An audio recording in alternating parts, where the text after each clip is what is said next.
Picture this: a young woman standing at a crossroads, faced with an impossible choice.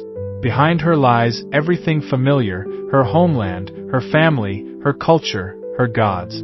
Ahead lies uncertainty, poverty, and a life among strangers who might never accept her. What would you choose?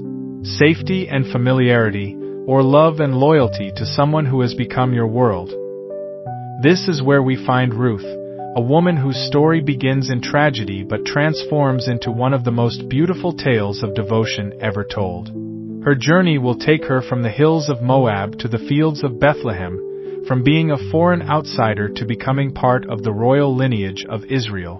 But the path she chose was anything but easy, and the decision she made would echo through generations. So settle in as we uncover the remarkable story of Ruth, a tale that proves sometimes the most extraordinary destinies begin with the simplest acts of love.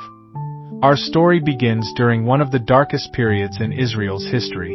It was a time when chaos ruled the land, when people did whatever seemed right in their own eyes, and when moral boundaries had all but disappeared. In the middle of this turmoil came something even worse, a terrible famine that swept across the land of Bethlehem. Now, isn't it ironic that Bethlehem, which literally means house of bread, had no bread to offer its people? The very place known for its abundance had become a symbol of starvation and desperation. Among the families struggling to survive was a man named Elimelech, his wife Naomi, and their two sons, Mahlon and Chilion. Elimelech faced an agonizing decision. He could stay in Bethlehem and watch his family slowly starve, or he could do something that went against everything he believed in: leave the promised land and seek help in a foreign country. The choice he made would change everything. With heavy hearts, Elimelech packed up his family and headed east toward Moab. This wasn't just a simple move to the next town. The Moabites were Israel's enemies, worshippers of false gods, and people the Israelites were supposed to avoid.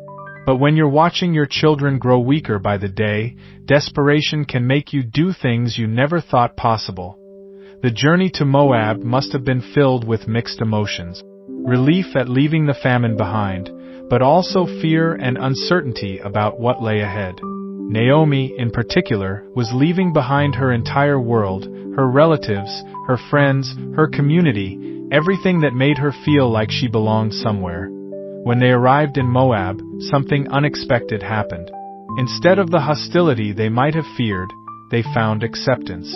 The family was able to establish themselves in this foreign land, and slowly, life began to feel normal again. The boys grew into young men, and as often happens when people settle in new places, they fell in love with local girls. Mahlon married a young Moabite woman named Ruth, while Chilion married another named Orpah. Now, this might not seem like a big deal to us today, but in their culture, marrying outside your people was highly unusual and often frowned upon. These marriages meant that the family was putting down even deeper roots in Moab, moving further away from their Israelite identity. But Naomi, despite any reservations she might have had, welcomed these young women into her family. She saw how much they loved her sons and how happy they made them. Perhaps she thought this was finally the fresh start they all needed. Maybe they could build something beautiful in this foreign land after all. For a while, it seemed like everything was working out. They had found stability, love, and hope in the most unexpected place. But life has a way of reminding us that we're never completely safe from heartbreak. Just when things seemed to be going well, disaster struck the family in ways they never could have imagined. First, Elimelech, the family patriarch, died suddenly. The man who had made the brave decision to move his family to safety was gone, leaving Naomi a widow in a foreign land. In those days, a woman's security depended almost entirely on the men in her family. Without Elimelech, Naomi's world became much more uncertain. But she still had her sons, and they still had their wives. Surely they could weather this storm together. But the heartbreak wasn't finished with them yet. In what must have felt like a cruel twist of fate, both Mahlon and Chilion also died, leaving behind 3 widows with no male protection or financial support. Can you imagine Naomi's despair? In the span of what was probably just a few years, she had lost her husband and both of her sons. Everything that had given her life meaning and security was gone. Now picture 3 women sitting in their home in Moab, trying to figure out how they were going to survive. In that culture and time, widows without sons or other male relatives to care for them often faced poverty, exploitation, or worse. She had heard news from back home that the famine in Bethlehem had ended. God had visited His people and given them food again. Maybe, just maybe, she could return to her homeland and find some relatives who would help her in her old age. But what about Ruth and Orpah? They were still young. They could remarry and start new families. In Moab, they had a chance at happiness and security. If they came with her to Bethlehem, they would be foreigners in a strange land, with little hope of finding new husbands among people who distrusted outsiders. So Naomi made one of the most selfless decisions in her story. She decided to release her daughters-in-law from any obligation to her. She would not ask them to sacrifice their futures for her sake. The 3 women began the journey toward Bethlehem, but after they had walked a little way, Naomi stopped. With tears in her eyes, she turned to Ruth and Orpah and spoke words that must have broken her heart to say, "Go back, each of you, to your mother's house. May the Lord deal kindly with you, as you have dealt with the dead and with me. The Lord grant that you may find rest, each of you in the house of her husband." The emotion of that moment must have been overwhelming. These weren't just in-laws saying goodbye, these were women who had become like daughters to Naomi, who had shared her joys and sorrows, who had become family in the deepest sense of the word. At first, both young women protested. They wanted to stay with Naomi, to go with her to her people. But Naomi persisted, painting a realistic picture of what their lives would be like in Israel. She had no more sons for them to marry, no way to provide for them, no prospects to offer them. In Moab, they had hope. With her, they had only hardship. Finally, Orpah made the practical choice. With tears and kisses, she said goodbye to Naomi and turned back toward home. It wasn't a selfish decision, it was probably the wise one. She was choosing the best chance at a normal, secure future. But Ruth? Ruth did something that no one expected. When Naomi urged her again to follow Orpah's example, Ruth's response became some of the most beautiful and powerful words ever spoken. "Do not urge me to leave you or to turn back from you. Where you go I will go, and where you stay I will stay. Your people will be my people, and your God my God. Where you die I will die, and there I will be buried. May the Lord deal with me severely if even death separates you and me." Think about what Ruth was saying. She was choosing love over security, loyalty over logic. She was saying goodbye to any chance of remarrying and having children of her own. She was choosing to follow Naomi into an uncertain future among people who might never accept her. And perhaps most significantly, she was choosing to abandon the gods of her people and commit herself to the God of Israel. This wasn't just a daughter-in-law being kind to her mother-in-law. This was a young woman making a covenant, a sacred promise that would bind her to Naomi and to Naomi's God for the rest of her life. With hearts both heavy and hopeful, Naomi and Ruth continued their journey to Bethlehem. It must have been a long, difficult trip, made even harder by their uncertainty about what awaited them. Naomi was returning after years away, changed by grief and loss. Ruth was walking into complete unknown territory, trusting only in her love for Naomi and her newfound faith. When they finally arrived in Bethlehem, their appearance caused quite a stir. Word spread quickly through the small town that Naomi had returned. People came out to see for themselves, hardly believing their eyes. "Can this be Naomi?" they asked each other. The woman who had left Bethlehem years earlier with a full family and high hopes had returned empty-handed and broken-hearted. Naomi herself acknowledged the change in her circumstances with bitter honesty. "Do not call me Naomi," she said.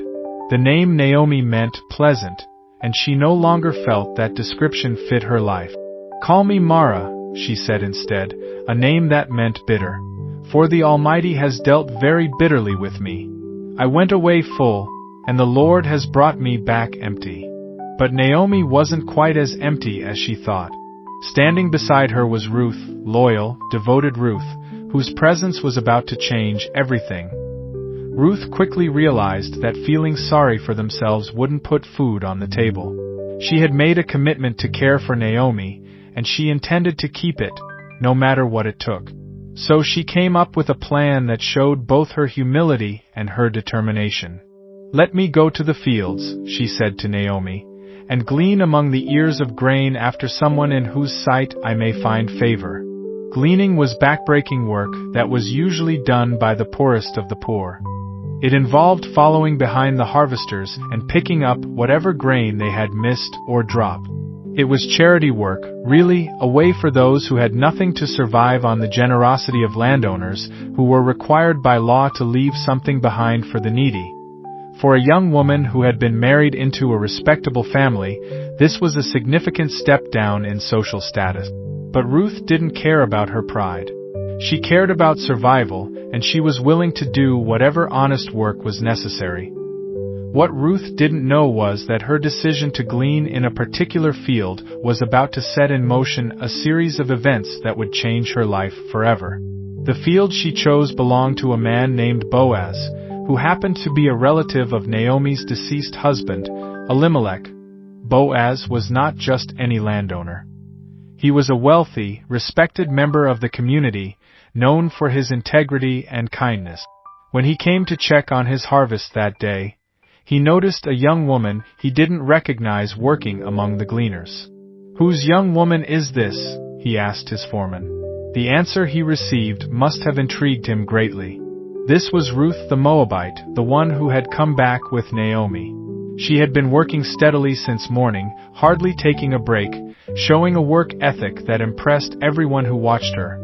But it wasn't just Ruth's hard work that caught Boaz's attention. Word had already spread throughout Bethlehem about what this young foreign woman had done for Naomi. People were talking about her loyalty, her sacrifice, her commitment to a family that wasn't even her own by blood. In a culture that valued family loyalty above almost everything else, Ruth's actions had made her something of a celebrity. When Boaz approached Ruth, his words were kind and protective. He told her to continue working in his fields, where she would be safe from harassment. He instructed his workers to treat her well and even to deliberately drop extra grain for her to find. Most remarkably, he invited her to eat meals with his workers, treating her not like a poor beggar but like an honored guest.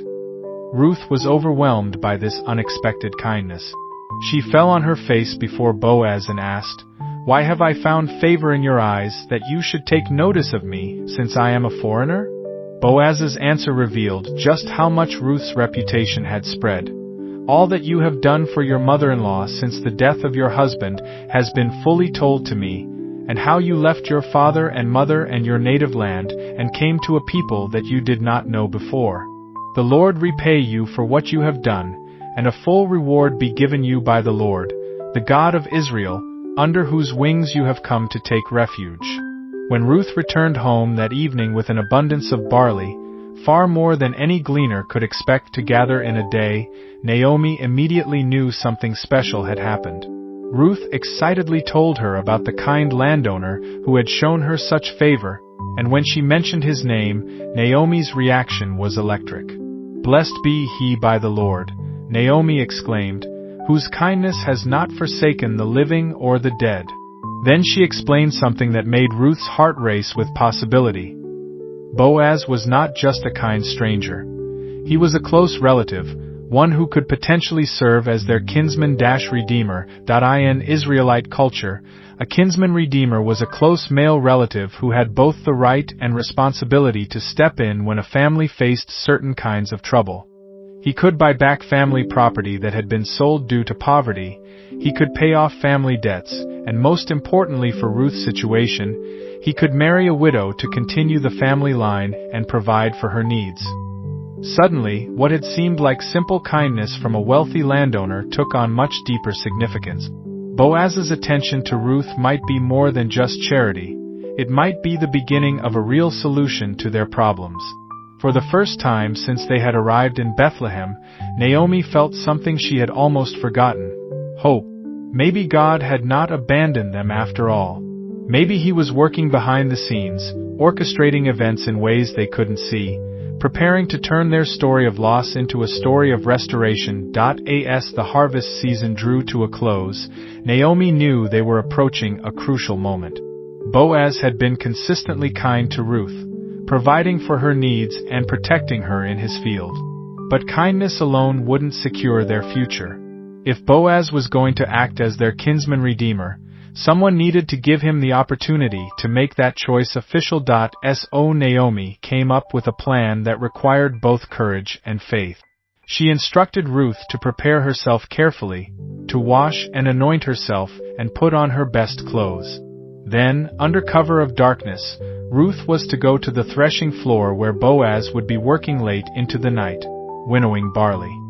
The threshing floor was where the grain was separated from the chaff, and it was also a place where important business was often conducted privately. Naomi's plan was for Ruth to wait until Boaz had finished eating and drinking and had settled down to sleep. Then she was to quietly approach, uncover his feet, and lie down there. To our modern minds, this might sound inappropriate or even scandalous. But in ancient Israel, this was actually a respectful and culturally understood way for a woman to signal to a potential kinsman redeemer that she was hoping he would take her under his protection. By uncovering his feet and lying there, Ruth would be symbolically asking Boaz to spread his covering over her, to make her his wife and take responsibility for her welfare. It was a bold plan that required Ruth to put aside any concern for her own reputation and trust completely in Boaz's character. If he was not the honorable man she believed him to be, she could find herself in serious trouble. But if he was the man she hoped he was, this could be the beginning of a secure future for both her and Naomi. Ruth followed Naomi's instructions exactly. She prepared herself carefully, waited until Boaz had eaten his fill and lay down in contentment beside the grain pile, and then quietly approached in the darkness. She uncovered his feet and lay down, her heart probably pounding with nervousness and hope. Around midnight, Boaz woke up, perhaps feeling the cool night air on his feet. Imagine his surprise when he realized someone was lying there. "Who are you?" he asked, probably startled and confused. "I am Ruth, your servant," she replied, her voice probably trembling with emotion. "Spread your wings over your servant, for you are a redeemer." In that moment, Ruth was asking Boaz to fulfill the role of kinsman redeemer, to take her as his wife and provide the security and protection that she and Naomi desperately needed. She was also echoing the blessing he had spoken over her earlier, when he had prayed that the Lord would reward her for taking refuge under his wings. Now she was asking Boaz to be the instrument of that divine protection. Boaz's response showed both his character and his genuine affection for Ruth. He blessed her for her loyalty, noting that she could have pursued younger men but had instead sought him out as her redeemer. He called her a worthy woman, using the same Hebrew phrase that would later be used to describe the ideal wife in Proverbs 31. But Boaz was also a man of integrity who understood the law. He explained to Ruth that while he was indeed a kinsman who could redeem her, there was another relative who was closer in line and had the first right of refusal. Before Boaz could claim her as his wife, this other man would have to be given the opportunity to fulfill the kinsman redeemer role. Boaz promised Ruth that he would settle the matter the very next day. If the nearer relative was willing to redeem her, so be it. But if not, Boaz himself would gladly take on that responsibility. "As the Lord lives," he swore, using the strongest oath possible, showing Ruth that she could count on his word completely. Ruth stayed at Boaz's feet until just before dawn, protected by his discretion and respect. Before she left, Boaz filled her shawl with barley, 6 measures of grain that served both as provision for her and Naomi's immediate needs and as a sign of his commitment to resolving their situation. When Ruth returned home in the early morning light, Naomi was waiting anxiously for news. "How did it go, my daughter?" she asked. Ruth told her everything that had happened, including Boaz's promise and the generous gift of grain. Naomi's response showed her confidence in Boaz's character. "Wait, my daughter, until you learn how the matter turns out, for the man will not rest but will settle the matter today." She knew Boaz well enough to trust that his word was his bond, and that he would not leave them in uncertainty any longer than necessary. The grain Boaz had given Ruth was more than just a practical gift. It was a symbol of his intention to provide for them, and a sign that he was already thinking of them as his responsibility. For two women who had been living on whatever Ruth could glean from the fields, this abundance was like a promise of the security that might be coming. True to his word, Boaz went early that morning to the city gate, the place where all legal matters were settled. He sat down and waited for the nearer kinsman to pass by. When the man appeared, Boaz called him over and assembled 10 elders of the city to serve as witnesses to their conversation. Boaz began by telling the relative about a piece of land that had belonged to Elimelech and was now being sold by Naomi. As the nearest kinsman, this man had the first right to buy the land and keep it in the family. At first, the man was interested. Land was valuable, and this seemed like a good business opportunity. But then Boaz dropped the crucial detail. "On the day you buy the field from the hand of Naomi, you also acquire Ruth the Moabite, the widow of the dead, in order to perpetuate the name of the dead in his inheritance." This changed everything. Buying the land was one thing, but marrying Ruth meant taking on ongoing responsibilities. Any children he had with Ruth would inherit the land, not his own children from his first marriage. His own inheritance would be diminished, and he would be responsible for supporting Ruth and Naomi for the rest of their lives. The man quickly backed out. "I cannot redeem it for myself, lest I impair my own inheritance. Take my right of redemption yourself, for I cannot redeem it." In that culture, legal agreements were sealed by symbolic act. The man took off his sandal and gave it to Boaz, officially transferring his rights as kinsman redeemer. It was done. Boaz was now free to marry Ruth and redeem Naomi's family. The elders and all the people at the gate witnessed this transaction and offered their blessings. They prayed that Ruth would be like Rachel and Leah, the matriarchs who had built up the house of Israel. They blessed Boaz with prosperity and fame in Bethlehem. Most remarkably, they prayed that through Ruth, Boaz's house would be like the house of Perez, the son whom Tamar bore to Judah, a reference that would prove more prophetic than they could have imagined. So Boaz married Ruth, and their union was blessed by God with a son. When the baby was born, the women of Bethlehem gathered around Naomi with joy and celebration. "Blessed be the Lord," they said, "who has not left you this day without a redeemer, and may his name be renowned in Israel." They told Naomi that this child would be a restorer of her life and a nourisher of her old age, because Ruth, who loved her and was more to her than 7 sons, had given birth to him. The child was named Obed, and Naomi took him in her arms as if he were her own grandson, which, in every way that mattered, he was. But this child was more than just a blessing to Naomi and a continuation of her family line. Obed grew up to become the father of Jesse, who was the father of David, the greatest king Israel would ever know. Through this genealogy, Ruth the Moabite became an ancestor of the Messiah himself, proving that God's love and redemption extend to all people, regardless of their background or origin. The story of Ruth is remarkable for so many reasons, but perhaps what makes it most powerful is how it shows us that extraordinary things can come from simple acts of love and loyalty. Ruth didn't set out to become part of a royal lineage or to be remembered throughout history. She simply chose to love and be faithful to someone who had become precious to her. Her decision to stay with Naomi, to leave everything familiar behind, to work in the fields as a gleaner, to approach Boaz at the threshing floor, none of these were grand gestures designed to change the world.